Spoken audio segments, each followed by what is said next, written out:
Olá, pessoal, tudo bem? Eu sou a Márcia, sou professora no Instituto de Química e na Faculdade de Ciências Farmacêuticas da Unicamp, e eu coordeno o Laboratório de Pesquisas Farmacêuticas e Quimiometria.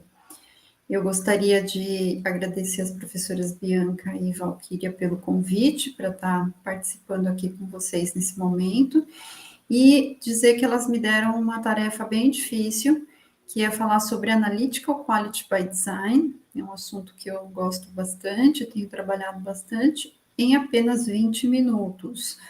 Então, eu vou fazer o meu melhor aqui para dar uma visão geral para vocês dessa abordagem.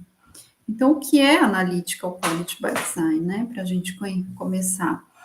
Então, é a vertente analítica do Quality by Design.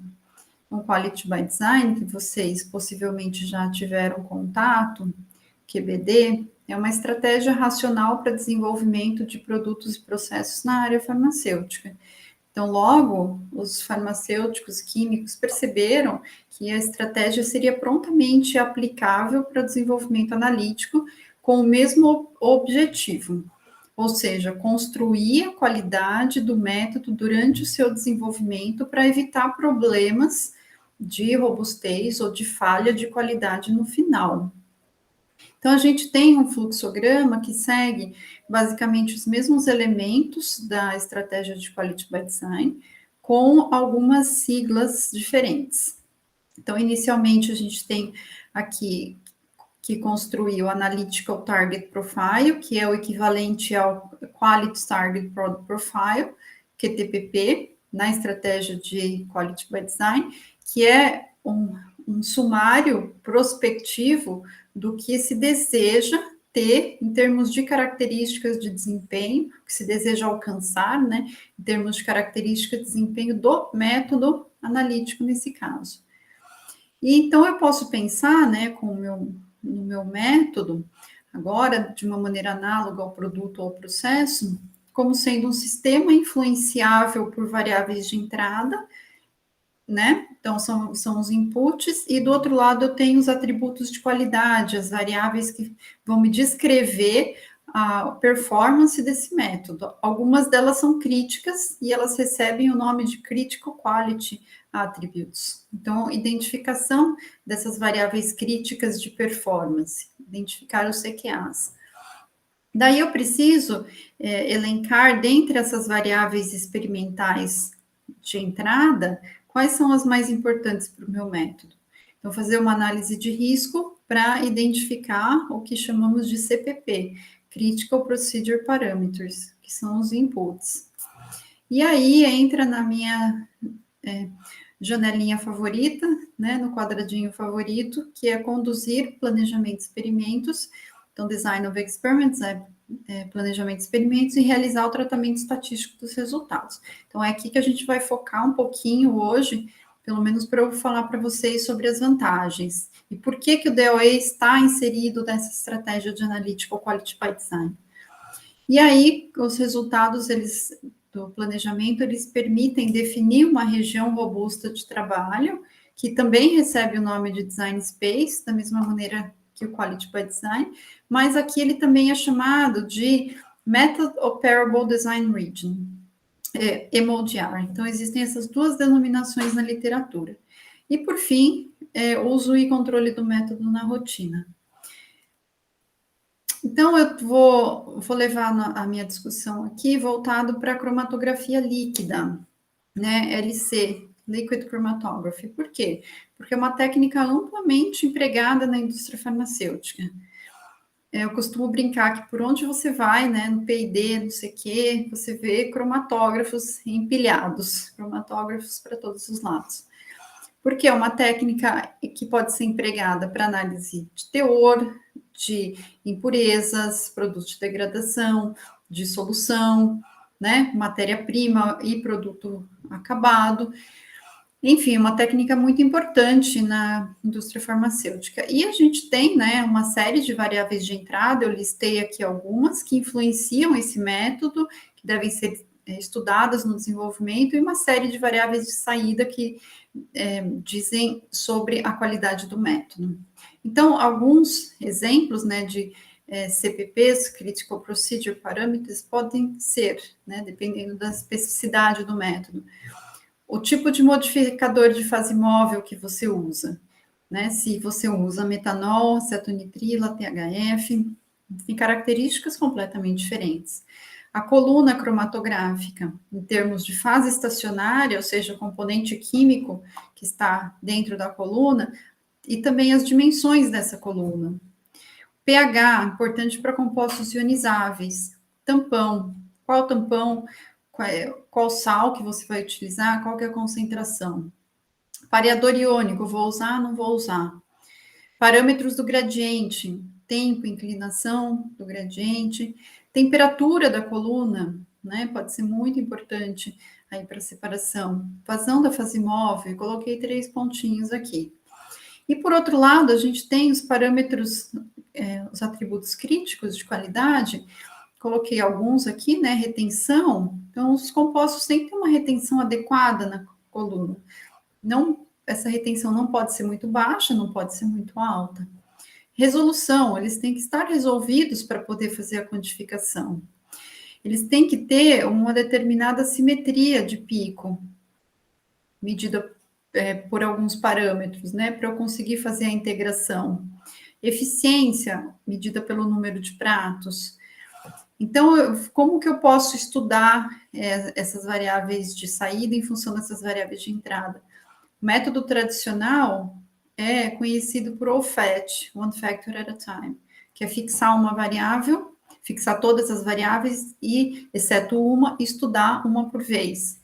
E, por outro lado, a gente tem aqui no cenário de Analytical Quality by Design a recomendação do uso de DOE, porque, sem dúvida, é uma estratégia muito melhor. Então, esse daqui é meu slide de convencimento, onde eu espero convencê-los do que eu acabei de falar. Então, considerando apenas 2 variáveis aqui, né, temperatura do forno, esse daí é um exemplo real de uma aluna minha. Temperatura do forno e pH, o que a gente vê, né, para estudar esse sistema pelo método OFAT, One Factor at a Time, eu preciso fixar uma variável e estudar a outra. Então, vamos imaginar que você fixou aqui em 35 graus e foi estudar o pH. Então, você fez esses experimentos aqui, né? A resposta, nesse caso, é o número de picos com resolução maior do que 1,5. Então, esse daqui é um mapa de contorno obtido por planejamento de experimentos. E eu estou simulando aqui com vocês o que aconteceria quando, se eu fizesse a estratégia univariada e por que ela vai falhar frente ao conhecimento que eu tenho no mapa de contorno obtido por DOE. Então, quando eu faço esse conjunto de experimentos aqui, eu vejo que a resposta não muda, eu estou numa região em verde, não saí da região em verde. Então, eu vou escolher pH 7 para trabalhar, porque é menos agressivo para a coluna e mais fácil de trabalhar no laboratório. E aí, eu vou fazer as variações aqui de temperatura, e aí eu vejo que eu saio de uma região em verde para uma região em azul, ou seja, a resposta cai, né? Quanto mais próximo do azul, menor a resposta. Então, eu chego à conclusão que a minha melhor condição, e melhor entre aspas aqui eu coloquei, é trabalhar com melhor condição, é trabalhar com pH 7 e temperatura 35, tá certo? Então, tá errado, tá bem errado. A melhor condição, de fato, é encontrada aqui, ó. Temperatura 45, pH 2. E por que você não viu essa região? Pelo método OFAT. Porque quando a gente trabalha de maneira univariada, estamos avaliando resultados pontuais apenas. Então, só conhecemos resultados nos pontos. E na presença de interação entre as variáveis, já vou falar o que é isso, diferentes pontos de partida fornecem diferentes resultados. Então, se eu tivesse começado meu experimento aqui com 45 graus ao invés de 35, eu teria enxergado essa região em vermelho. como eu comecei em 35, eu não enxerguei. Deixa eu apagar aqui. Não enxerguei. Então, a conclusão para a influência do pH depende do nível da temperatura. Ó, se eu começo aqui em 45, eu consigo enxergar que vindo daqui do vermelho, né, eu vou do vermelho para uma região em azul, quando eu faço o estudo do pH. Se eu faço o mesmo estudo do pH com a temperatura em 35 graus, eu não saio da região em verde, tá? Então, a influência de uma variável depende do nível, ou seja, do valor da outra. E isso é característico de interação entre as variáveis, tá? E no método univariado, a gente perde completamente essa informação. E por fim, né, não foi, a gente só tem informações nos pontos mesmo, né, onde os experimentos foram feitos. Então, não foi possível modelar as variáveis de saída em função das variáveis de entrada. Por isso, uma estratégia muito mais interessante é utilizar um planejamento experimental. Na verdade, quando eu falo planejamento, é um conjunto de métodos de planejamento que podem ser utilizados de acordo com a finalidade, o seu objetivo de estudo, já vou falar disso, mas de uma maneira geral, né, o procedimento é estabelecer um conjunto de experimentos pré-definidos com a combinação dos níveis das variáveis selecionadas.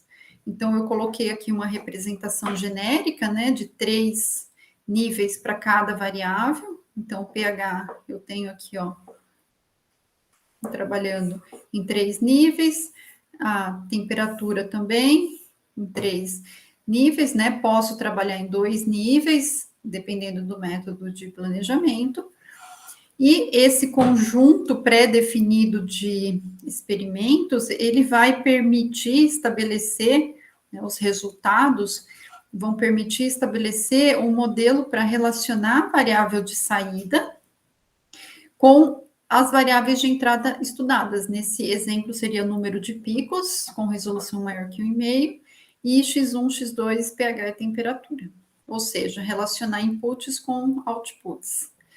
Com isso, eu consigo gerar esse gráfico bonito, colorido aqui à direita, que me mostra conhecimento em todo o domínio experimental, e não só nos pontos onde eu fiz experimentos.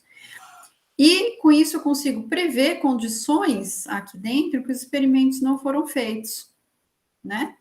Então, eu vou ter um modelo, eu coloquei de uma maneira geral aqui, ó, y em função de x1, x2, que ele vai ter o intercepto, ele vai ter termos lineares, ele vai ter o termo de interação, que vai representar essa interação que eu descrevi, e ele pode ter, né, dependendo do tipo de planejamento, termos não lineares também. Então, a seleção do planejamento experimental, ele depende dos objetivos do estudo. Se você está numa etapa inicial de desenvolvimento do método, onde você não conhece muito sobre os seus analitos, é interessante trabalhar com planejamentos de triagem. Então, planejamentos fatoriais, fracionários, mesmo planejamentos fatoriais completos, dependendo do número de fatores, planejamentos otimizados. E aqui a gente vai estudar variáveis primárias em cromatografia. Já vou falar quais são. E estabelecer modelos lineares, né? E algumas interações. Não queremos calcular aqui modelos mais complexos, queremos um direcionamento, né? Quais variáveis são importantes, para que direção eu devo ir? Aumentar o pH, aumentar a temperatura, mas enxergando interações entre as variáveis. E depois que eu já tenho informações um pouco mais detalhadas, eu posso ir para a etapa de otimização, ajuste fino do método, e utilização do método para previsão. Então, aqui incluímos variáveis secundárias, que também já vou falar quais são, planejamentos próprios para otimização, e modelos, né, que apresentam esses coeficientes de ordem superior aqui. Eu quero, nessa etapa, construir o design space, que é a região robusta de trabalho, para a utilização do método na rotina. Então, falando um pouco sobre planejamentos de triagem, ou melhor, variáveis, né, que eu posso considerar em planejamentos de triagem em cromatografia, a gente tem que pensar sempre aqui em seletividade. Então, as variáveis que afetam a seletividade, sabe-se, né, que são chamadas variáveis primárias e são fase estacionária, tipo de fase estacionária, tipo de modificador orgânico, pH de fase móvel. Em relação à fase estacionária, a gente tem que os fabricantes disponibilizam o que chamamos de selectivity charts, que são diagramas como esse, com as características, algumas características físico-químicas das colunas, e a gente escolhe colunas que estão distantes nesse selectivity chart para a nossa etapa de triagem, que elas são as mais diferentes entre si. Em relação à fase móvel, a gente conhece bem, né, quem estudou cromatografia já, o diagrama de Snyder, que traz as características dos principais solventes, e para a fase reversa, os álcoois, álcool, acetonitrila e THF, né, que formam esse triângulo aqui dentro, são os solventes mais promissores a serem estudados. E para compostos ionizáveis, é sempre interessante olhar o diagrama de distribuição das espécies em função do pH, né, conforme mostrado aqui. E nessa etapa, a gente usa respostas de tendência, porque a gente está fazendo variações amplas, os picos vão andar bastante no cromatograma. Então, são respostas que não necessitam a identificação dos compostos no cromatograma, mas elas descrevem a separação como um todo. Por exemplo, o fator de retenção tem que ser maior que 2, número de picos com resolução maior que 1,5. São respostas comumente utilizadas nessa etapa. E depois, quando já foi definida a fase estacionária, o tipo de modificador de fase móvel e, por exemplo, a faixa de pH, a gente pode ir para um ajuste mais fino, onde podemos estudar, por exemplo, parâmetros do gradiente, inclinação, tempo, temperatura, vazão, pH, com planejamentos que envolvem um número maior de experimentos, porque eu quero ajustar superfícies, né, como essa mostrada aqui, que são diferentes da superfície linear, né? E as respostas, alguns exemplos de planejamento aqui, né? Planejamento composto central, bem conhecido na literatura, box banking, planejamentos otimizados também. Então, o objetivo aqui é estabelecer modelos com capacidade preditiva e descrever as relações mais complexas entre inputs e outputs, tá? Os inputs são esses daqui que eu descrevi aqui em cima, né? Alguns deles, dependendo do seu método, você pode ter outros, e alguns outputs ou respostas para essa etapa estão listados aqui, né? Você pode, de novo, trabalhar com o número de picos com resolução maior que 1,5 ou 2, aqui nessa etapa, resolução entre um ou mais pares críticos, medidas de assimetria do pico, número de pratos, etc. Então, nessa etapa de otimização, é necessário, sim, um tratamento de dados mais elaborado, que a gente não tem tempo de discutir aqui, então, eu só coloquei alguns elementos aqui, análise da variância, avaliação de resíduos, então, está tudo relacionado à avaliação desse modelo construído aqui, para definir uma região onde os critérios de qualidade são atingidos. E como nós temos sempre mais de uma resposta, mais de um CQA para estudar, né? Então, aqui, ó, número de picos com resolução maior que 1,5, com fator de cauda menor que 2. Precisamos buscar ferramentas de otimização de mais de uma resposta. Então, com essa finalidade, existe a ferramenta de desejabilidade, o conceito de desejabilidade, descrito por Deringer e Switch, que busca encontrar uma região que atende simultaneamente todos os critérios colocados. Então, coloquei 2 exemplos aqui do Software Fusion Quality by Design, que utilizamos no laboratório. Então, aqui, esse é um mapa de temperatura versus pH para a coluna C18 com solvente acetonitrila. No Fusion, a região em branco é a região que atende todos os meus critérios. Então, eu posso trabalhar em toda essa região branca aqui, né? Que os meus critérios elencados aqui em cima serão atendidos. Se eu mudar o meu solvente para metanol, eu já não tenho nenhuma região em branco. Ou seja, a simples mudança do modificador orgânico inviabiliza o uso do método. Bom, eu não vou entrar na questão de robustez do design space, cálculo de incerteza, etc. Eu gostaria apenas de focar no conceito, né? Então, o conceito, quando eu falei trazer a robustez para o desenvolvimento, é exatamente esse, né? Eu consigo falar agora, eu vou trabalhar aqui em uma região, por exemplo, posso trabalhar, tentar desenhar um quadrado aqui, ó, nessa região aqui dentro, colocar a minha especificação aqui, né? Então, um pH pode até ser menor, né? Não é necessário, logicamente, ter uma faixa tão ampla, assim, principalmente para pH. Então, deixa eu apagar aqui. Eu poderia trabalhar em toda a região em branco, porém eu posso delimitar uma sub-região aqui dentro, né, e dizer, olha, dentre 4 e 5 de pH e 37, né, por exemplo, até 42 de variação de temperatura do forno, eu já posso garantir que eu não tenho alterações no meu método. Então, eu posso ajustar a minha especificação em uma faixa agora e não em um único ponto, tá? Bom, vou colocar aqui só algumas conclusões mais importantes. Então, DOE em cromatografia é um método realmente sistemático para o desenvolvimento, no sentido que a gente consegue organizar os nossos experimentos e a maneira de trabalhar no laboratório, ao invés de variar um fator por vez.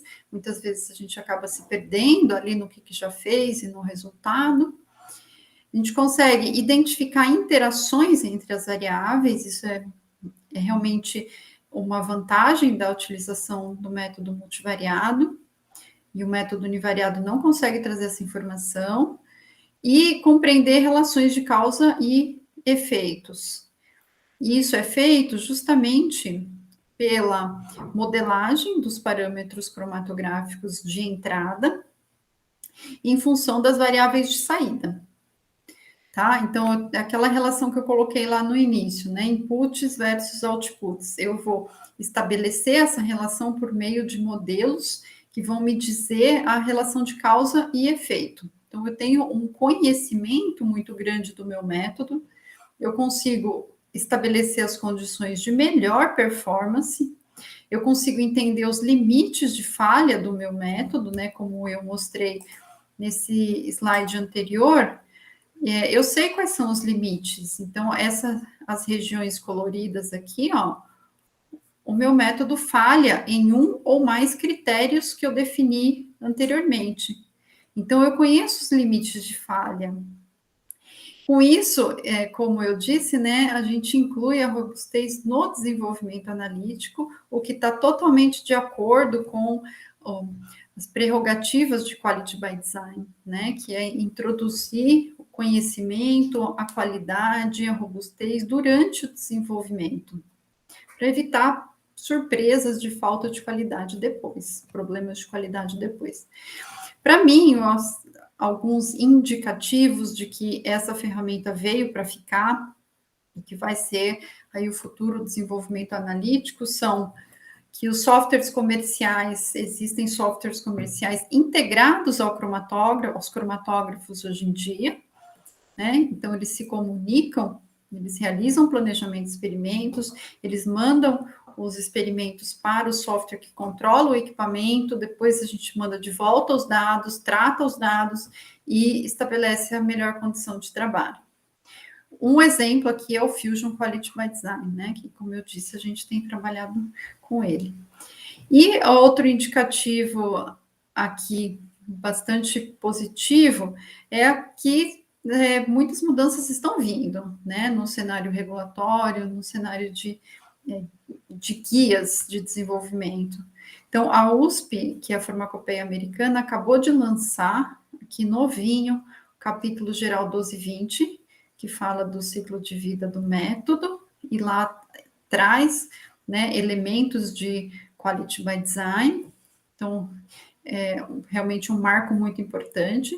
E o ICHQ14, que está em desenvolvimento, ele não saiu ainda, mas ele vai trazer uma abordagem integrada e vai revisar questões de validação. Aspectos de validação do Q2, do ICHQ2, serão revisados para incluir elementos de Analytical Quality by Design. Então, realmente uma mudança muito importante aí para o futuro. E com isso, eu finalizo aqui a minha palestra. Gostaria de agradecer muito aqui às empresas parceiras, a USP, Farmacopeia Americana, né, a Waters, a S-Matrix, que é a empresa que faz o Fusion. Gostaria de agradecer aos alunos, né, do laboratório, estão sempre mantendo a chama da pesquisa acesa, e agradecer a vocês pela atenção. Eu deixo aqui os meus contatos, né, caso alguém tenha alguma dúvida ou queira discutir alguns assuntos, eu estou à disposição, tá bom? Então, um abraço a todos.